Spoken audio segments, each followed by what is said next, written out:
Yeah. Let's do it. Good morning, everybody. I think Dwayne and Jordan are the only ones that are in here so far. Good morning.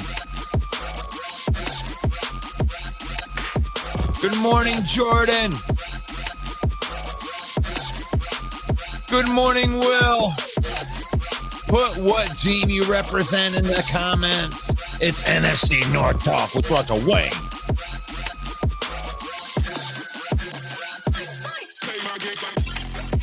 Let's go, Bear Down Mike.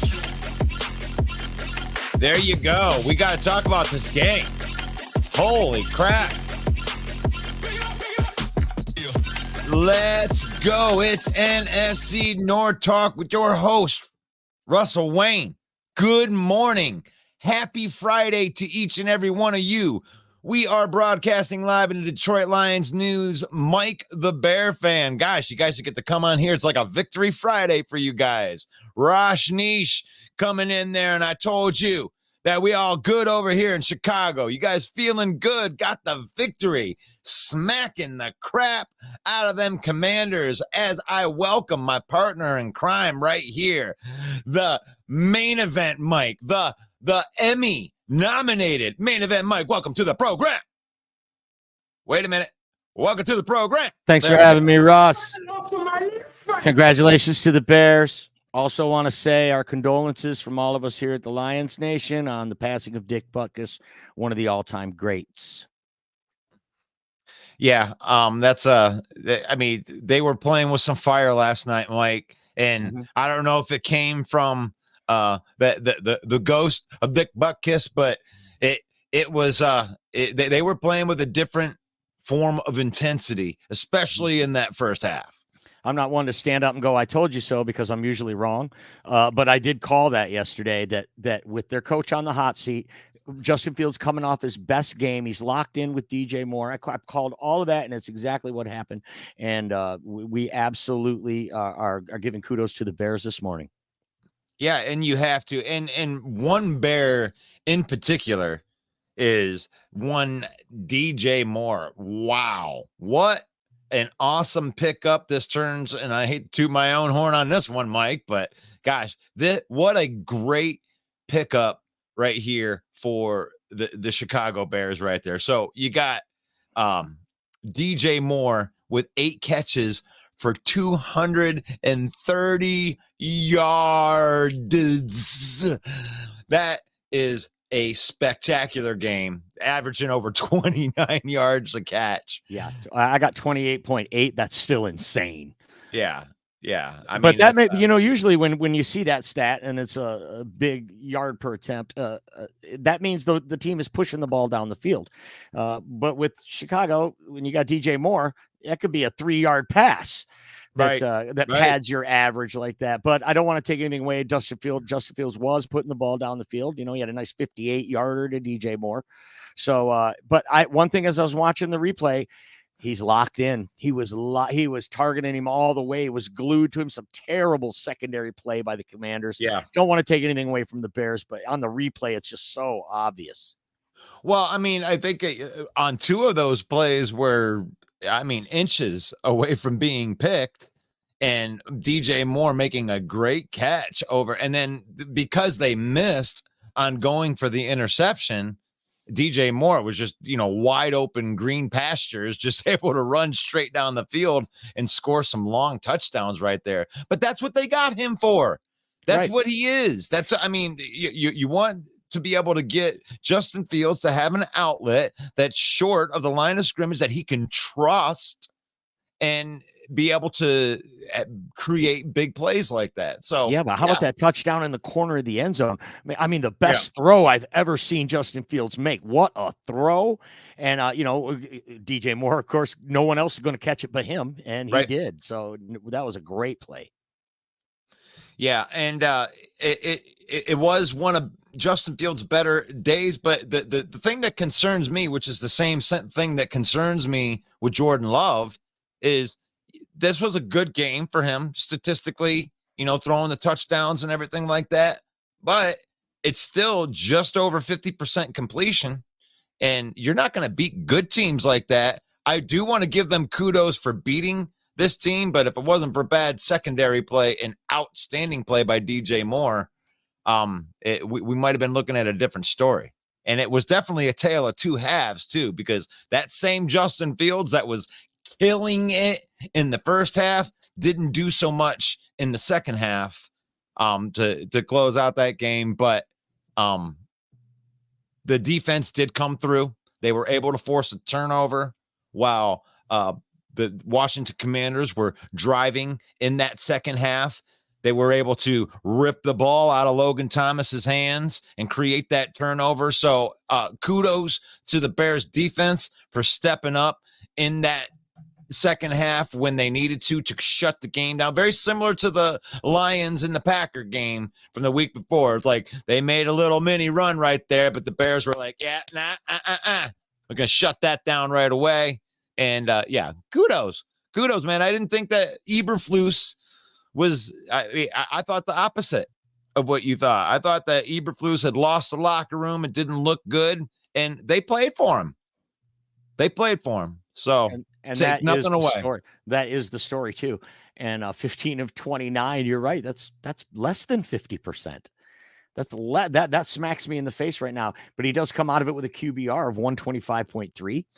And, the running game was working. The Bears rushed for 178 yards. They were able to move the ball. That first half, it was a blowout. It was a blowout in the first half. And it's good for them.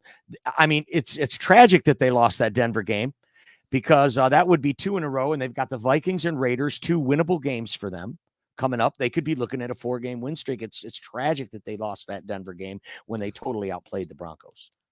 Wow. And you bring up a great point right there. It's Minnesota Vikings. It's War Week. Yes, it's sir. Well, War Week. It's a little early. This week's not over yet, but well, if you're bear down Mike, obviously your week 5 is over. You're 1-4, but you get a shot. You get to go in there and play a maybe 1 or 2 win team. But it looks like the Minnesota Vikings are playing the Kansas City Chiefs this week, and I don't think they're going to win that game. So I think you're going to be looking at 2 1-4 teams in a division matchup. That's they get the Vikings and Raiders at home, both of them, and then they got to play the Chargers. Dan Campbell made a statement the other day, which was which was telling to me where he knows where these teams are.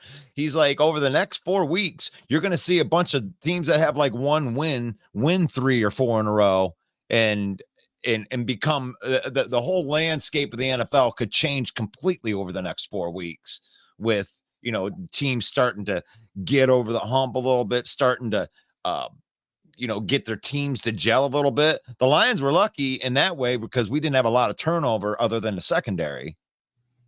But for the most part, we're rostering the same team plus the rookies. Hey, Russ, I know we don't usually break news here, but I have some breaking news. You want to do it now, or you want me to wait till you're done with your thought? I'm sorry. I'm done with my thought. Big news for the NFC North. The Miami Dolphins have just announced they are trading Chase Claypool. Or excuse me, the Chicago Bears have just announced they're trading Chase Claypool to the Miami Dolphins. Dolphins and Bears will swap 2025 picks in the trade. So Miami giving Chicago a 6th-round pick in exchange for a 7th rounder.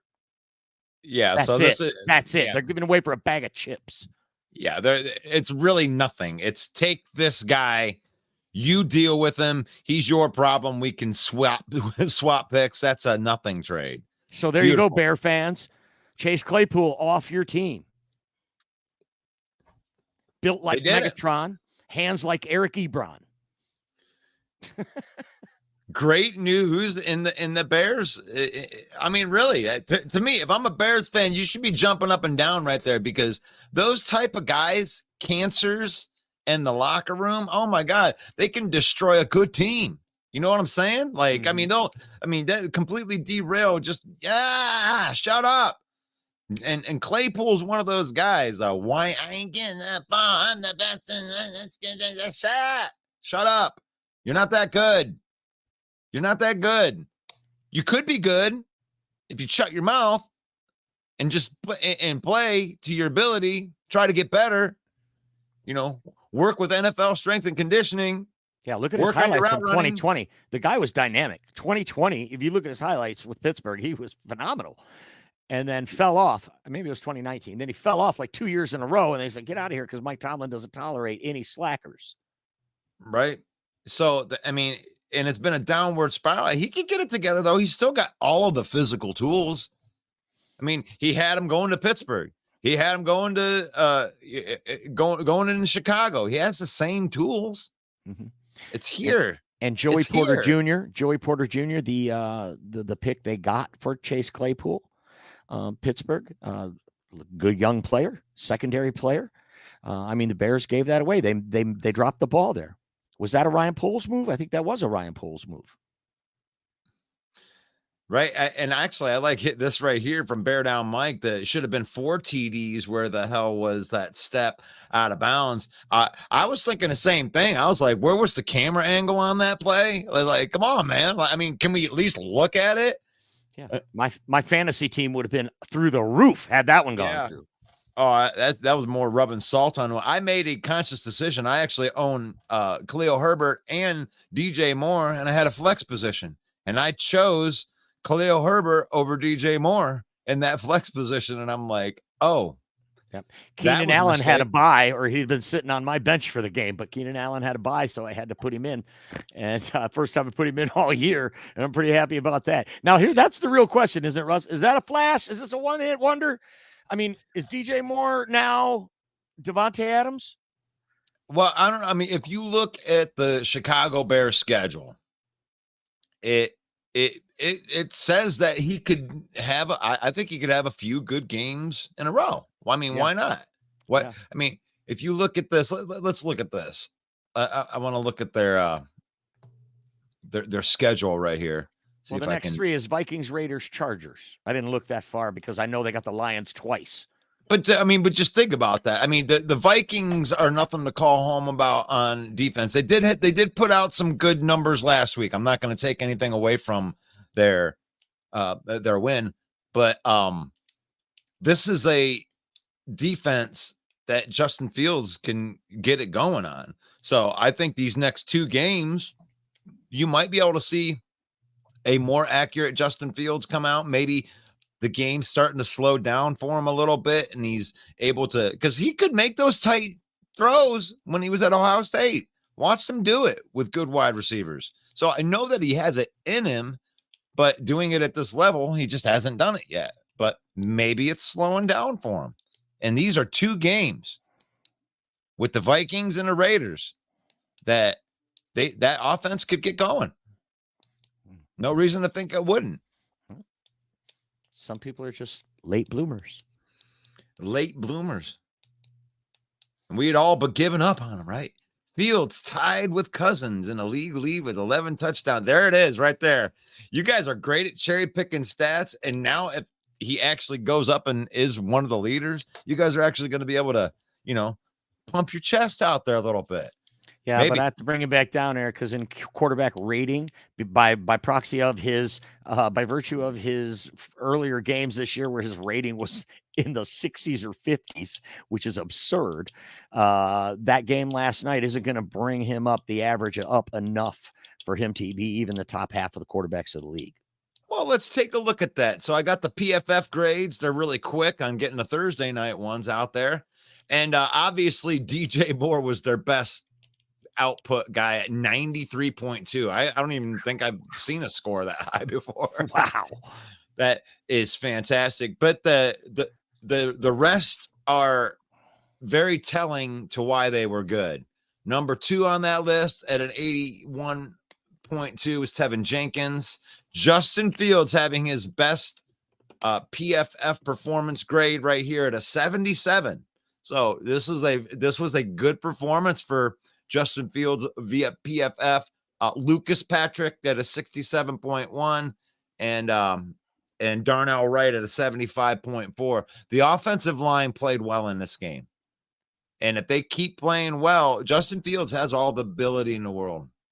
And they keep him clean, and he trusts his wide receivers enough to let them make plays. I mean, they're against a very good defensive line. Against a very good defensive line that did get to him in the second half, guys. So let's not paint the Justin Fields dominated this whole game. They got to him in the second half, and they started coming back. And if the lead wasn't so outrageous from the first half, you guys might have been in trouble in that game. Right. But Commanders outscored the Bears in the second half. And Sam Howell looked good, man. That's another thing I wanted to say. Wow. Sam Howell, I mean, he looks like he can sling it. He made some rookie mistakes. He threw a couple balls that you don't want to see quarterbacks throwing. When you see the guy open, you don't throw the ball then. Yeah, the ball should already be there in that open spot. And there was a couple where he, especially on that interception, oh, wow, he's open there. And it's like, those lanes close so quickly in the NFL. He's going to learn that. Right.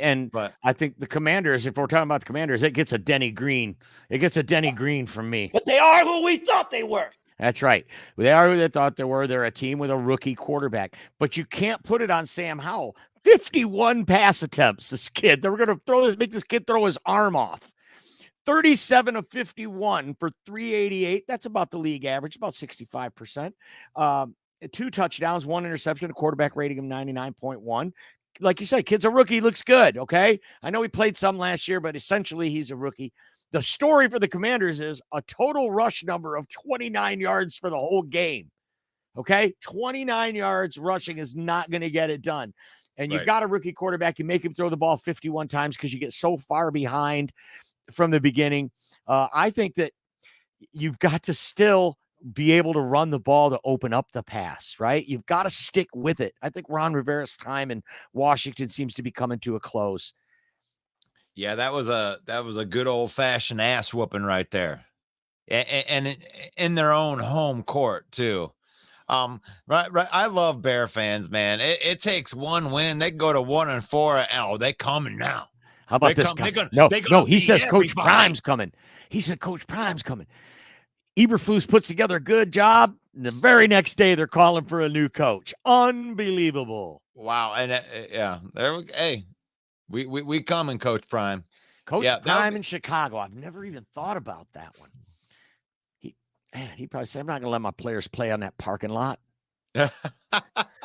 You build me a You know, new stadium with a statue of me out front wearing a boa, then I'll do you it. think he would go? He would coach. You think he would go coach the Bears? That's interesting. Hell no. Who wants to go coach the Bears? Nobody. Hell no. Bears are going to the Super Bowl. Yeah. Yeah, You sound like a Lions fan. yeah. As long as you have tickets, you can.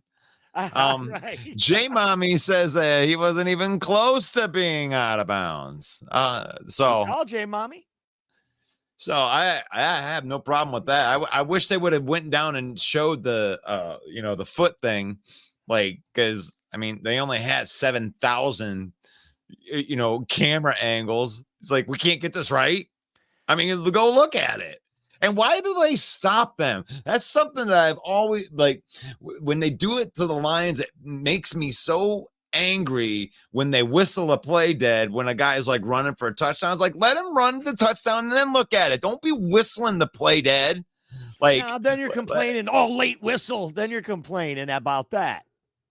About what late about whistle? A late whistle. What do you mean late whistle? If the guy's running for a touchdown and nobody's going after him, don't be whistling to play dead, or let him run in and then look at it. Don't be telling him that it's not right. It's happened so many times right there. And right there, it screwed him out of a touchdown. I mean, they would have had to challenge that, and they wouldn't have been able to call it a touchdown because they whistled it dead.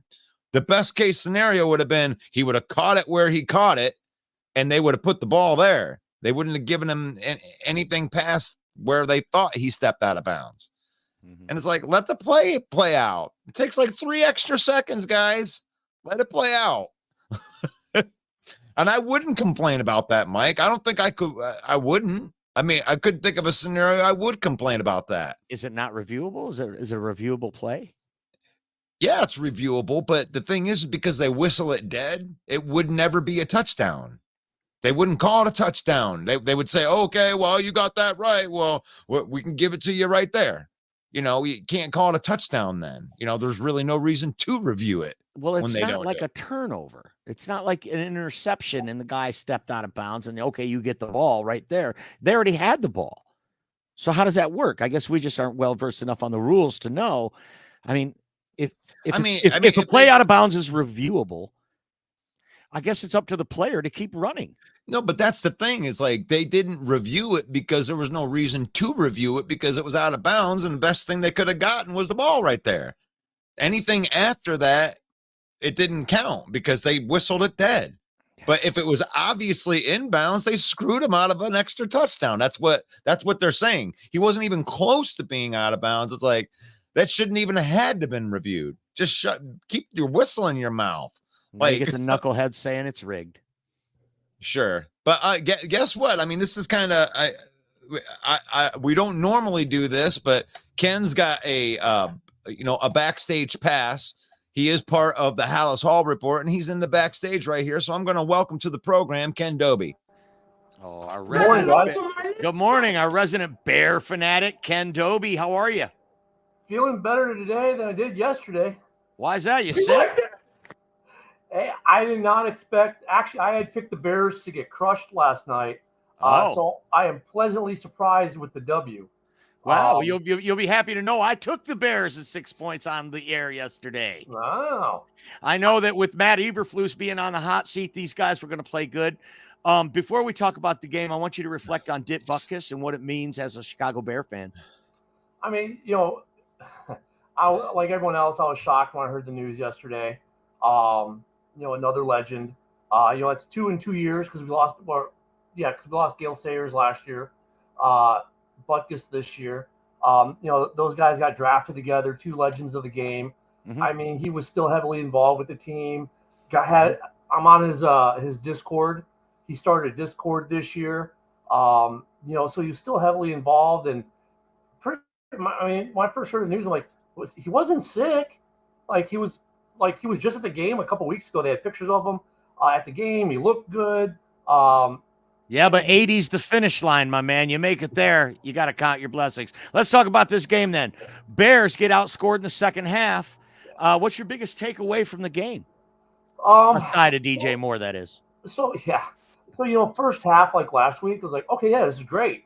And my son and I are watching the game like, yeah, but the second half's got to come. And they're not making the right adjustments at halftime. I mean, I think they obviously did a little better this week. They won. But the way the second half started is like, come on, guys, adjustments. We're back, we're not making the adjustments. And then they kind of did make adjustments, early part of fourth quarter. It's like, okay, they adjusted the defense, and the defense started to play better, and they adjusted the offense. So it's like, I don't know what they're doing at halftime, the coaching staff, as far as adjustments, because obviously the last 2 weeks they've had nice leads and it hasn't worked. This week, though, they made the adjustment during the second half, and it worked. What I was happy with, we got some takeaways, right? We got takeaways and we got sacks. Now, look, Washington's the most sacked team in the NFL. We were the second most sacked team in the NFL, so no surprise there. This is not like, oh my God, the Bears are back on track kind of moment. They did do good against a really good defensive line. The offensive line did. But on the defensive side of the ball, this is a team we're supposed to get 3 to 5 sacks on if we were going to, because he gets sacked so much. This was a nice game. It gives us hope a la the Lions of last year. One of my good military buddies who's also retired, he's retired Sergeant Major, calls me up at halftime and negative about, we're going to fire Eberflus. We need to get rid of Claypool. We need to get rid of, just wait.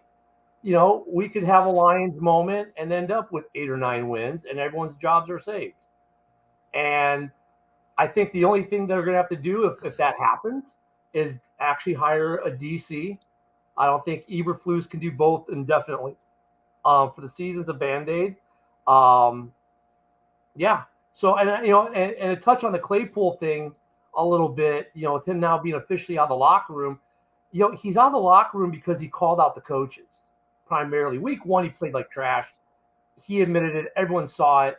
Week 2 and 3, he played good ball. But then he said what he said. And I think that's the only reason he's out of that locker room in Chicago, to be honest with you. I think if they can find a way over the next 10 days to get him back into that locker room and onto the field, that the way the offense was showing last night, yeah. So you got the Vikings and the Raiders coming up, both at home. You like your chances to win those two? Defensively, the Vikings are problematic, obviously, because they're a high-powered offense. Kirk can throw the ball well. He doesn't make many mistakes. Considering this is a Lions team that just took Philly into overtime, right? Last week. Say that again? Well, this Redskins team just took Philly. Commanders. Right? Yeah, the Commanders. Yeah, Redskins, Commanders, yeah. It'll be the Redskins again if that lawsuit happens, right? Anywho, it'll be the Redskins again if they put a potato on the helmet. they played. Thank you, Chris Rock. They just played a Commanders team that showed to be able to compete with one of the best teams in the league. So, trying to translate that forward, I think we can do well offensively against the Vikings because their defense just isn't there. This is a game that's going to come down to a shootout. It's going to come down to which defense actually gets a stop, I think. So the Vikings, yeah, we could win that game.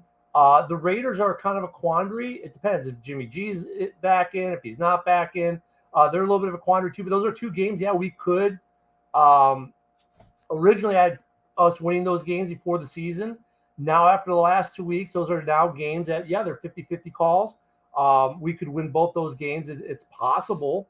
I think the Vikings one, though, comes down, can our defense make a stop or two? All right, we'll go out. I'm going to need you to go out on a limb a little more than that. Do you think the Bears go on a streak now?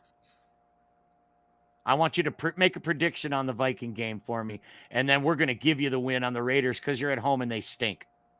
Yeah, I think that's in Minnesota. No, we're them at home. Yeah, you know what? They got 10 days off. Yeah, I'll say we beat the Vikings.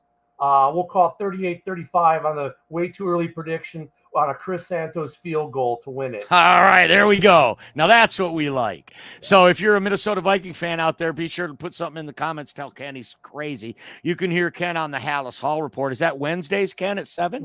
Wednesdays at 7:30, and then normally. And that's Central Sundays. Time. That's Central Time. So 8:30 to you humans on the East Coast. And then normally it'd be we do the pregame Sunday at 11:30. I don't know if we're going to do that because we just had our game last night. Right. Well, anyway, thanks for being on the show today. And, we're all kind of enjoying this Bears victory for you. We know what it's like as Lions fans to be on the schneid and be sitting there 0-4.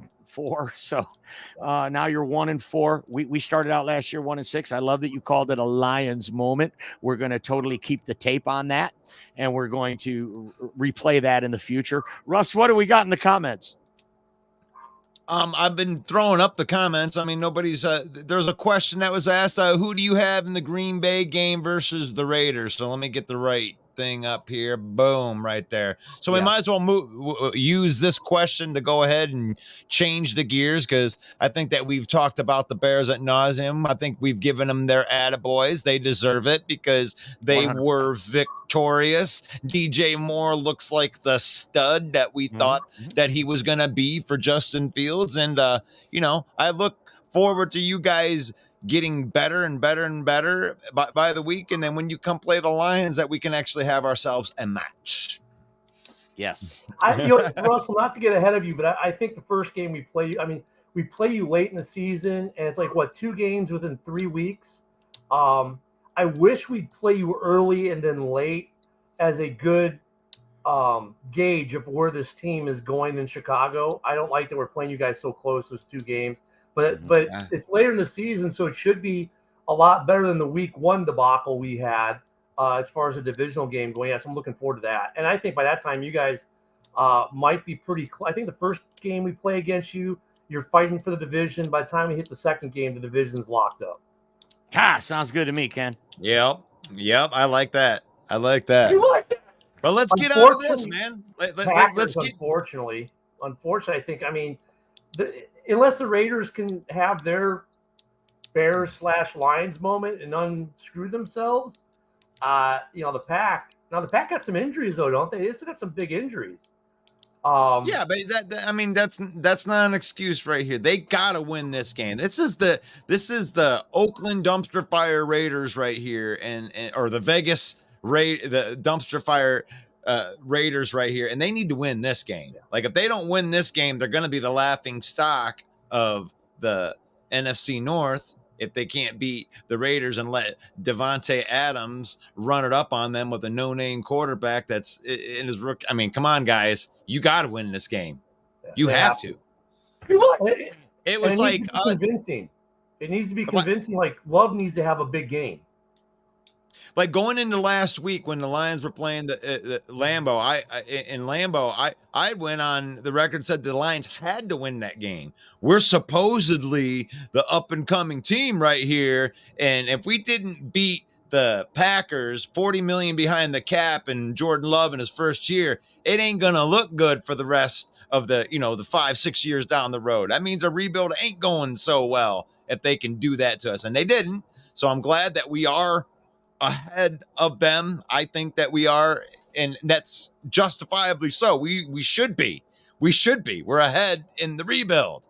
So they can't lose this game.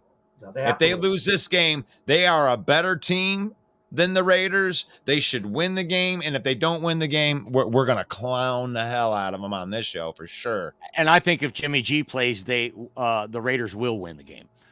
Whoa! Because it's Monday night. It's in Las Vegas. The last time that Jordan Love played under the lights at prime time, he got smoked in the first half of the game. Maybe it was a little too much for him then, but you know what? The Raiders play in the AFC West. They've got to win some ball games too, or they're going to be the laughing stock of their own division. I think the pressure is way more on the Raiders than it is with the Packers, because even these Packer fans that we associate with, they have tempered expectations about this team because Jordan Love is so young. But they agree with me that the kid looks pretty good, though, and it looks like there's a lot of room for growth there. So they're looking to the future, I think, more than the Raiders are looking to win. Now, Josh McDaniels is going to be in the same position as Matt Eberflus if he loses this game. So, who I think Josh McDaniels is the worst coach in the league. And that's why they got to win. Saying that. So I absolutely think the Raiders are going to come out hungry. They also, who put the Raiders twice on Monday night? They also get the Lions on Monday night. So they need to win this one. They need to win against the Packers because they don't want to go 0-2 on Monday night.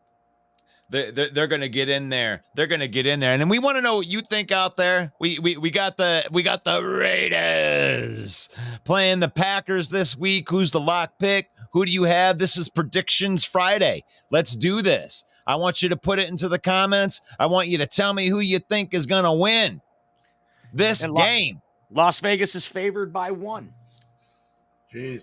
And that's without them knowing about Jimmy G playing. They're favored by 1. I mean, it's a home game, so they're going to get the +3. But, I agree with Main Event Mike on this. I think if Jimmy G plays, it's a revenge game for Devontae Adams. It's always going to be a revenge game. If he is if let's say he's in, Jimmy G's in, I mean, they're going to be – Devontae's going to be looking to have a big game. And like Josh McDaniels, look, he ruined the Broncos when he went there. He's trying to avoid the Belichick curse because no one from that Belichick tree really keeps a job, it seems, once they leave. McDaniels, you're right, Mike. He's on the hot seat. He needs a win, almost as bad as Eberflus needed one yesterday. Yeah, exactly. Yeah. So, I mean, I'm not saying more pressure on the Packers for this game at all, but as a gauge where they're at, they need to beat this team. I think they can. And I think if Jordan Love is an ascending player, that with those skill positions, this is a great game for them to get right and get it going. Just like the Bears coming into these next couple of weeks, you got to take advantage of these teams that when they're down. When you can smell blood in the water, you got to be able to finish the job right there. So let's move on to the Vikings are taking on the Chiefs. I mean, I don't know if there's a lot of believers here that the Vikings can win this game, but I don't think it's that far out of the possibility. I think the Vikings could absolutely win this game. I don't know. The Chiefs kind of look mortal to me. I don't know. What do you guys think? I think the Vikings get smoked. You think they're going to get smoked? Whether they get smoked or they lose, Kansas City is not going to go into Minnesota and lose. I'm sorry. Kansas City's starting to pick up steam. They're starting to roll. They only put up 17 points against the Jaguars. They came back and truck stick the next team they played. Was it the Giants? Yeah, I don't know who they played. But they put up 41 on them the very next week. They are rolling now, and I think the Vikings are just in the way. Oh gosh, yeah. I thought that the Vikings were a little bit better last week, especially on the defensive side of the ball.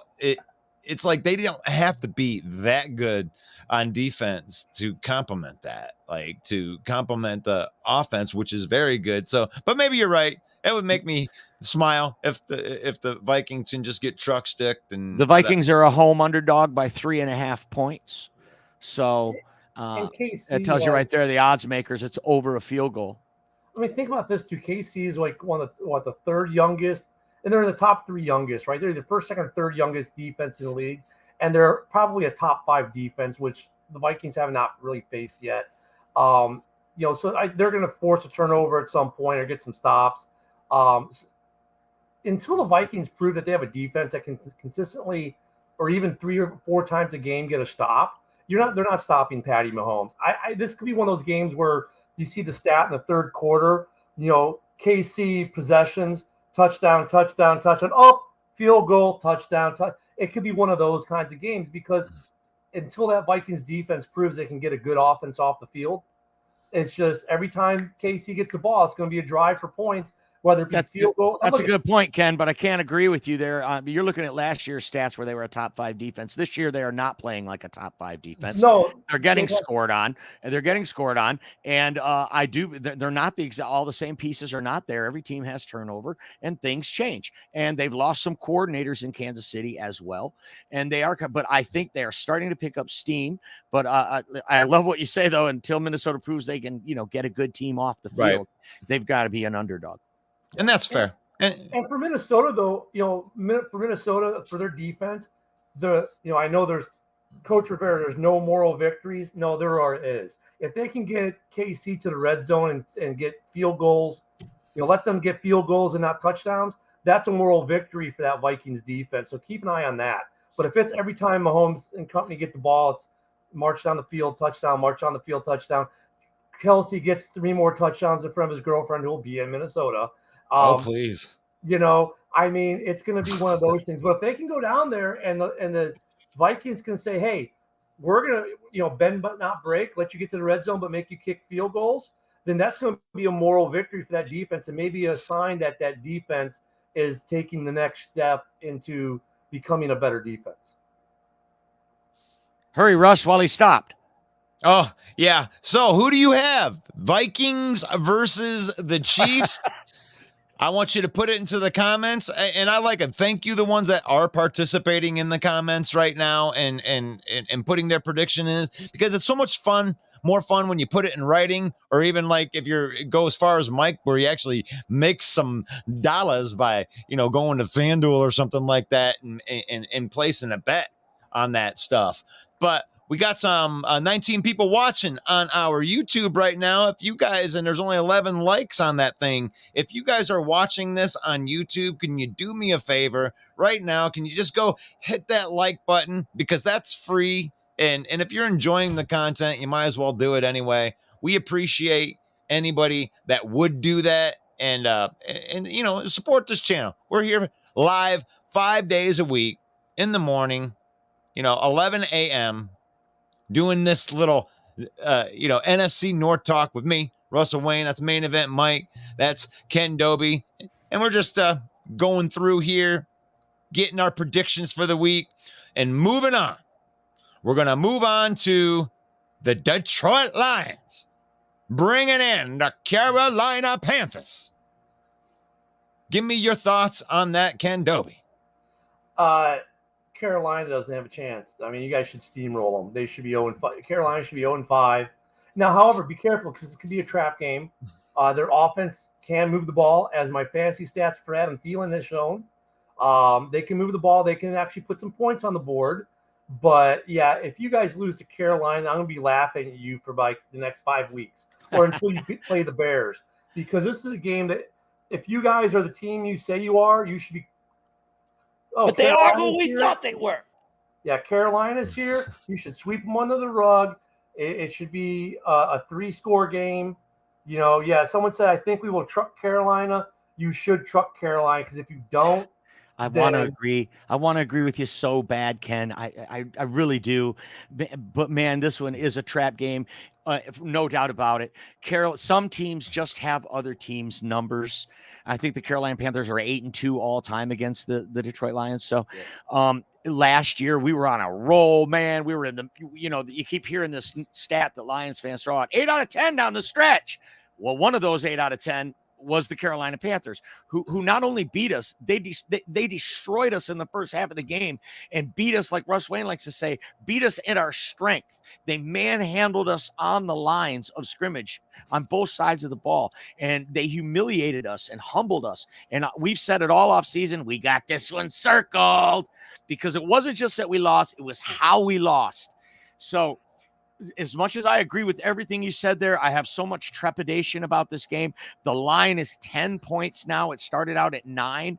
When it was 9, Russell Wayne said, nah, I think the Lions win, but I'm scared of that 9 points. Now it's 10. So, Ken Doby, do you think you take the 10 with Carolina, or I want you to go out on a limb here and just give me a half-baked opinion? Yeah, I think you do. I mean, offensively, you guys have – Montgomery, until yesterday, has made touchdowns as the Bears, right, at 5 at one point. I mean, you got a great running game. St. Brown's on it. Goff is clicking with them. Defensively, you're there. You're playing a rookie quarterback who doesn't make many mistakes. He's actually a pretty good rookie quarterback, but he's a guy who's still going to make rookie mistakes. You've got a defense that should overwhelm that offense. Thielen will get his catches, but Thielen is not DJ Moore. It's not the same. They think about it, they got rid of DJ Moore and they brought in Thielen. I mean, think about it on paper. It's like, leadership-wise, that was good.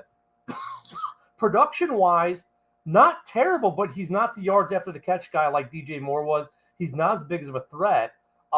He's a great receiver for them and great for that young quarterback, but you take those 9 points, and I could say this should be a 3-score game for you guys. It's a trap team. You're saying you lay the 10 points. You're saying Yeah. if you take Detroit and lay the 10. Okay, good. Well, Right. to your point, Carolina gives up 136 yards a game on the ground, and they only rush for 75 yards per game on the ground. And that's been the formula the Lions have been working with this season, is stopping the run and being able to run the ball. What do you think about that, Russ? Well, I did say that I never like laying points. I mean, especially when it comes by more than a touchdown in the NFL. But after doing my research on this game and just kind of going through the PTSOL of last year of what happened, Colbert is not going to be playing on the offensive line. Their offensive lineman on the right side that had a great year in his first year last year, I guess, is in a full tailspin regression. They only have one viable offensive lineman that actually is of starter quality on that line. So the question that I'll ask, and I think they will win by more than 10 points. I'm going back on it, and I think they will. And the question I'll ask Lions fan is, can the Lions be the team that takes advantage of others' weaknesses? Because this is the blood in the water type of thing right here. You got these guys that are injured up front, and they're supposed to protect the 5'1" quarterback, and they're not going to be able to do it. They're going to be able to swarm him with the talent that the Lions have on the defensive line. It's going to look a lot like the Packers game last year. This kid can have all the talent in the world, but this is a train coming through, and this defensive line stopping the run. This is a legit of defense as there is out there, whether they have injuries or not, whether Brian Branch is in there or whether he's not in there. The next man up mentality works in Detroit. And I think that Ken Doby is right. And I'm going back on my thing. I think they cover that 10 point, take the 10 points, give me the Lions. Right on. Well, it's going to be an interesting game to see if the Lions can go to 4-1, or if they fall into the trap of the trap game and come out 3-2, 5 games in. I think this game is going to speak volumes because of what you just said, Russ. You look at it on paper, and there's no excuse to lose to this team, especially that truck sticking they gave us last year was in their building. They're coming back here now. There is absolutely no excuse from man to man. They have some good pieces over there. A good secondary piece in Horn. They have Brian Burns, who could play on my team any day. A couple of decent backs in Chuba Hubbard and Miles Sanders. But, I mean, you remember the preseason when Isaiah Buggs fell on Bryce Young? I thought the kid was going to die. We got some big dudes, man. Like Aaron Glenn said, big guys beat up little guys, and we got a lot of big guys. So, there's no reason that the line. We're going to see if the line, like you said, there's blood in the water. Can they finish the deal, seal the deal, and prove that they belong in the same conversation with Dallas and San Francisco and Philadelphia?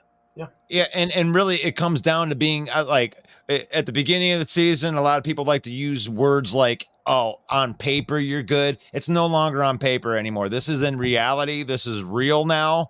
It is getting better by the week as it comes to the Lions defense, as these guys progress and their second and third year guys start getting better. This team is going to level up like, rising tide. Well, this because is it levels up all of the ships. This is the part of the season that now as we get into week 5 where you're starting to see what your team really is. Like, well, let's face it, week 1, week 2 is still kind of preseason-ish. They're not there yet. Week 3, they're starting to get an idea. Week 4, it's starting to coalesce. Now we're into week 5. Now is when your team, like some teams get early success based just off of 1 or 2 players' performances. I'm not going to say week 1 was all Aaron Jones, but look at week 1, Aaron Jones beat the Bears himself, right? You get those kinds of performances. Now that you're getting to week 5, now the teams have gotten better. The lines have coalesced. The O-line, D-line, they've kind of coalesced. Hopefully, the offense and defense, they get their playbooks. They know their schemes. So this is now that part of the season where you're really testing. Okay, does the coach's vision work? So for the Lions, if you guys come out here and lay a goose egg, that's going to send a message more to the coaches and go, okay, there's something wrong with the scheme. We need to go tweak it, because this is when this should be running straight. And look at the Bears are a great example of the progression from week 1 to last night. You've seen that kind of progression I just went through with that team. I think the Lions now are at that point where if they don't come in there and truck Carolina at Ford Field, then they got to look at the playbook. Or if it's a close game, they got to look at the playbook, say, ooh, we might have some problems that we need to fix, or, come week 8, 9, 10, we're in trouble. Or it's business as usual, and the PTSOL keeps going further and further and further into our rear view mirror, and they come in and take care of business like they did last week and like they did the week before. Like, oh man, this is gonna be a close game. Oh, we gotta worry about Bijan. Oh my God, what are we gonna do? All right, next. Oh, what is it gonna be? Is Jordan Love gonna be the good thing? He's gonna throw for touchdown. All right, and here we are again. Yeah. Oh no. Oh, they're Carolina. Oh, they beat our ass last night. What are we gonna do? Take care of business. Yep. Well, the first win of the season is huge for every team, right? And that's the one thing that does scare me about the Carolina. They're a wounded animal, right? And that is a very dangerous thing. And they are going to be hungry to get it first. No one wants to go to 0-5. Then the doubt starts to creep in. You get to 06, 07, 08. Trust us, we're Lions fans. We know it. We understand it. And that's what scares me, is because I know the beast. I know what that can do. And NFL players know that too, and they don't want to go there. And they're going to be hungry to get a win. Man, for the next 2 games, I imagine these guys, Carolina, are going to be – you don't want to be the last team in the league without a win. Well, I agree with you, Mike. The one thing that's different Carolina, say, versus what Chicago's situation was, I don't think the coaching staff in Carolina is much on the hot seat. Right? Oh, no, definitely not. Well, so and a legend from your team doesn't normally die on the day of the game either. Yeah. That may have been, I'm sorry, but that, like, dude, if I was on the Chicago Bears and that happened, I'd just be like, I don't think the news broke. The news didn't break until after kickoff. Well, no, it broke before kickoff. Come on, did it? Okay, did it? Here's the funny thing. The Bears win a nationally televised game, so we get a Bears player in the post game, and they asked Justin, and Justin said, yeah, we found out when they put it on the big board. That's when they found out, when they were on the field and they got put on the big board up there at FedEx Field. That's when they all learned that he had passed. I would fire that guy at the fucking FedEx Field. Oh, did you really? I mean, if you're the manager of operations at the field, don't you go, you know what? Let's wait till halftime. Hey, whatever it takes, though. And now Justin Fields, because of however that played out, he goes into the locker room after that and being like, you see, I know everybody played for butt kiss, but we can play like that all the damn time. Like, let's go, guys. We could be a real team. Like, let's go. Let's go. I'm surprised that the Bears organization didn't tell the players, because I found out mid-afternoon, you know what I'm saying? 3, 4 o'clock in the afternoon, we all knew. So I'm surprised that the coaching staff didn't, knowing the Bears organization, said anything to the team. Maybe they were afraid it would affect him in the game, but I can't see how that would affect the team negatively. He was beloved. Yeah. By the team, by every year, the Bears teams. He was a very close part of the organization. So, but that's the difference with Carolina and Chicago. Fire that man, right? Yeah, You're right, dude. They don't have a hot seat, and they don't have a living legend, hopefully, that passes. Hopefully, they don't have a living legend that passes away by Sunday. I mean, but that's 2 factors that Carolina doesn't have that the Bears had last night. Well, rest in peace, Dick Butkus. And I'm gonna get out of here at this point. So I want Mike to go ahead and plug the Monday night, because I got to get my kid off the bus. So go ahead. Monday night, 7 p.m. Eastern time. It's the NFC North open mic. All 4 fan bases are in there, and we're talking smack. Put your comments in. It's the open mic, Monday, 7 p.m. Eastern. Awesome. And why don't you go ahead and give a plug to your show too, Ken Dobie? Yeah, every Wednesday night, 7:30 p.m. Central time. Not that weird East Coast garbage. We're talking Bears football, and then normally on normal game weeks, every Sunday, 11:30 a.m., the Hallis Hall pregame special. Come out, join us, and we'll all have a good time. That is awesome. Thank you, Ken Dobie. And you are right now watching NFC North Football Talk with your host, Russell Wayne. Join me each and every day at 11 a.m., at least each and every weekday at 11 a.m. And we're talking football. On Mondays, we do the reviews. Tuesdays, we do PFF. Wednesdays is kind of like hump day. And Thursday, we're doing the previews for the new week. And then today we usually go over the Thursday night football game, and then we're going into our last second predictions on this day. So thank you everybody that is out there, that's watching on YouTube, that's watching on Detroit Lions News, Mike the Bear fan, Bill the Packer fan, and Detroit Lions Villain Squad. God bless each and every one of you. May the Lord keep you. May the Lord bless you. May the Lord shine his face upon you until we meet again on Monday, baby. Happy footballing in one pride.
Oh, I forgot to turn the music on. Oh.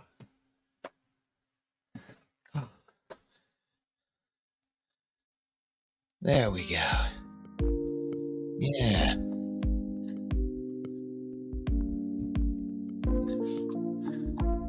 Thank you everybody for watching the broadcast today.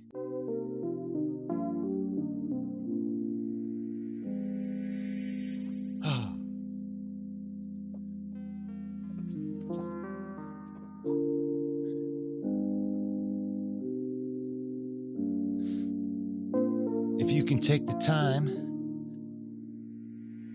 to go and like our broadcast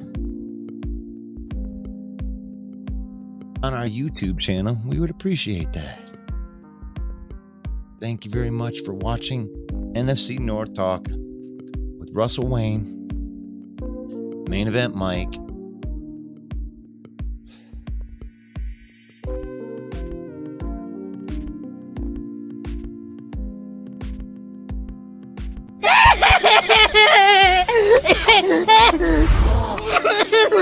It's not fair. They were so happy. It's not gonna be okay.